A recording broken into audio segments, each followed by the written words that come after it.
তিন ব্যক্তির দিকে আল্লাহ তাআলা হাসরের মাঠে তাকাবেন না, তাদেরকে পবিত্র করবেন না। প্রখ্যাত সাহাবী আবু হুরায়রা রাদিয়াল্লাহু তাআলা আনহু থেকে হাদিসটা বর্ণিত। জান আবি হুরায়রা রাদিয়াল্লাহু তাআলা আনহু قال قال رسول الله صلى الله عليه وسلم রাসূলুল্লাহ নবী আল্লাহ বলেন, সালাসাতুল লা ইউকাল্লিমুহুমুল্লাহু ইয়াউমাল কিয়ামাহ, যে আল্লাহ তাআলা হাসরের ময়দানে তিন ব্যক্তির সাথে কথা বলবেন না।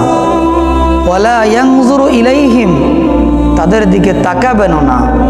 ওয়ালা ইউযাক্কিহিম, তাদেরকে পবিত্র করবেন না। ওয়ালাহুম আযাবুন আলীম, তাদেরকে যন্ত্রণাদায়ক শাস্তির মাঝে, জাহান্নামের মাঝে আল্লাহ তাআলা নিক্ষেপ করবেন।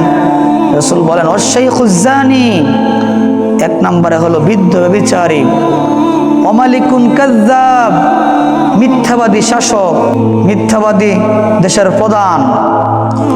আর ওয়াইলুম মুস্তাকবিল, তৃতীয় নম্বরে হলো যে দাম্ভিক ফকির, অহংকারী ফকির।